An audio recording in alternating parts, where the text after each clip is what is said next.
મિત્રો, તો આજે થોડી ઉતાવળમાં આપણે જઈ રહ્યા છીએ અને ઘોડી કવરિંગ કરાવ્યા પછીનો જે વ્લોગ હતો એના પછી ગજાવરની પહેલી સવારી છે. આજે માઇક નથી, મને માફ કરજો, પણ આપણે અવાજ નહીં આવવા દઈએ એવો પૂરો પ્રયત્ન કરીશું અને આગળ ચાલીશું. આજે માત્ર ડામર રોડ પર આપણે સવારી કરવા જઈ રહ્યા છીએ, તો આપ લોકોને પસંદ આવશે અને એક સરસ મજાની જગ્યાએ આપણે લઈ જઈએ. આજે શનિવાર છે તો થોડું લોંગ રાઇડિંગ કરી દઈ એટલે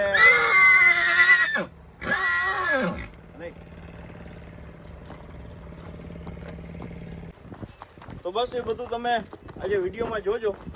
અને આજે એકદમ હળવો નોર્મલ સામાન કરીને આપણે જઈ રહ્યા છીએ. આપણને કેવું લાગે છે કોમેન્ટ્સની અંદર જણાવજો. રાજલને કવરિંગ કરાવી એ વ્લોગ આના પહેલાંનો છે, એ આપણને કેવો લાગે છે એ પણ તમે જણાવજો. તો બસ મળીએ છીએ થોડા જ સમયની અંદર આગળ રોડ ઉપર. ગજાવર આજે કેવો ચાલે છે એ જોઈએ.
મિત્રો, સરસ મજાનું વાતાવરણ અત્યારે દેખાઈ રહ્યું છે. ઠંડીની ઓફિશિયલી શરૂઆત થઈ ચૂકી છે, એટલે હજી શહેરમાં તો નહીં લાગતી હોય, પણ અત્યારે ગામ વિસ્તારમાં જબરજસ્ત ઠંડી લાગી રહી છે. તો આ બધા હવે એ તૈયારી પણ કરી લેજો. તો ગજાવરને તમે અત્યારે જોયો જે ફાસ્ટ કેન્ટરની અંદર ચાલતો હતો, હજી ગેલોપ તો ન કહી શકાય. હવે સરસ પટ મળે તો આપણે એમને ગેલોપની અંદર આગળ વધારીએ. જોઈ લો તુવેરના પાકને આ બાજુ તુવેર છે, જ્યાં વિસ્તારમાં સૌથી આજુબાજુવાળા ખેતી કરતા હોય એમ બધા કરે. અને નીલગીરીના ઝાડવાને આ તે. તો આજે એક આપણે નજીકના ફાર્મ પર જઈ રહ્યા છીએ. આપણે દ્રશ્ય બધા બતાવું. બાકી ગજાવર છે, જોરદાર સવારીની અંદર આજે નીકળ્યા છીએ. કૂતરા કા શિયાળ રોવે છે એવો, કારણ કે એ પાછળ થોડોક વિસ્તાર છે. તો ચાલો એના અવાજની સાથે હળવે આપણે આગળ વધીએ. તો અમે વાડી આવી ગયા હતી ભાઈ, અને રાજ્યો બે છે જો જાહેર કાપે. શું છે ઘોડાને જાહેર તો ખબર પડશે ને. ટોટલી કામ અહીંથી કરવાનું. આપણે લીલું હજી ઉગાવમાં છે. હવે આ એક પાણ આવી ગયું છે રચકાને, પછી સીધો ચીંજવો અને રચકો બે થઈ જાય. એટલે ત્યાં સુધી ગજાવર અહીંયા સરસ રીતે ઊભો રહે ને થોડોક રેસ્ટ લઈ લે. ટોટલ 4 કિલોમીટર આવવાનું થયું છે, હવે 4 જવાનું થાય. એમાંથી થોડું ચરી લે ને ફરી લે એટલે એ ફ્રેશ થઈ જાય. જોયું, આપણા માટે બધું ઘણા સરખું છે, પણ એને બધી એ હળવી ખબર પડી જાય કે ભાઈ કયું ખાવા લાયક છે ને કયું નથી ને. એટલે એવું છે, બધી ઘાસ તો અડે નહીં પાછા. હા, ઘણા એમ કે ને અમારા ઢોર બહુ હાઢુડા છે, હાઢુડાઈ કરે કયેક પાછી. એને બધી હળવે પાછી એ ખબર પડે. બકરીના 2 બચ્ચા છે, ગીદડા કેવા લાગે છે ને, શું કહેવાય.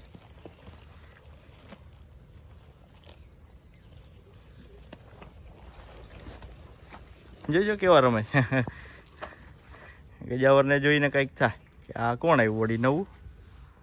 એ જોવે છે, આ જોવે જો બે હામાં કેવા છે. કેટલા દીના મહિનાના છે, જો કેવા મસ્તીના. પણ આને કાંઈ છે નહીં, ખાવા સિવાય બીજી વાત નહીં. ચાલો થોડીક વાર આને બાંધી દઈએ.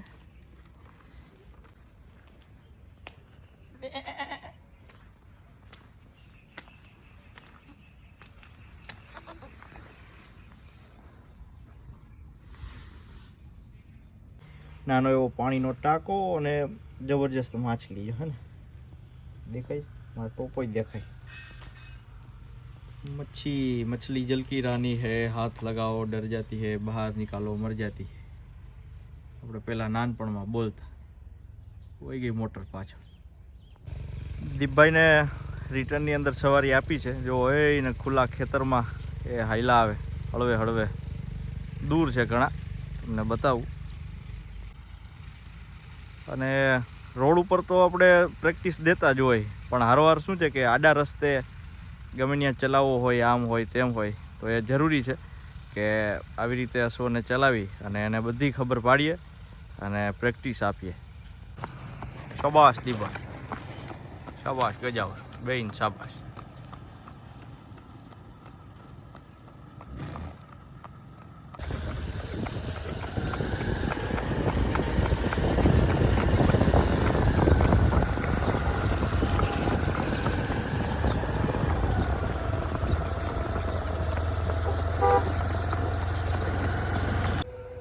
નમસ્તે મિત્રો, તો આજે આ વિડીયોને આપણે અહીંયા પૂરો કરીએ છીએ.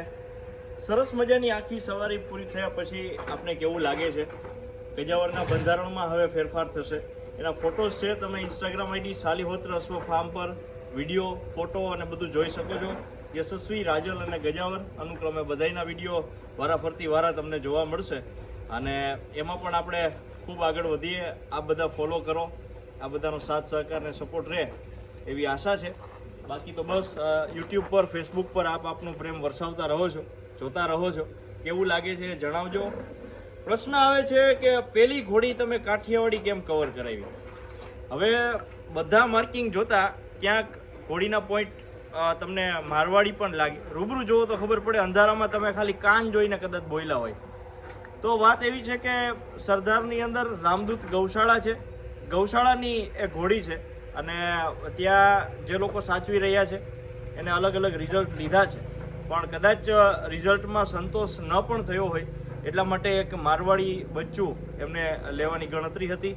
અને આપણે ગજાવરને મેં પહેલાં જ કીધું એમ કે હોડી ઉપર ખોલવાની વાત હતી, પણ ગૌશાળાની વાત આવી અને સરસ એક આપણા માટે સારી વાત કહેવાય. ગજાવરને એટલા માટે આપણે એ ઘોડી પર ખોલેલો છે. બાકી અત્યારે તો કેવું છે ભાઈ, બ્રીડિંગ કેવી રીતે થાય, કેવું કરવું, હવે કાઠિયાવાડી ઉપર મારવાડી લોકો બતાવે જ છે. કાઠિયાવાડી મને હૃદયથી વાલું છે. કાઠિયાવાડીનો પ્રેમ અદ્ભુત છે અને એ હંમેશા અવ્વલ નંબરે રહેવાનો છે.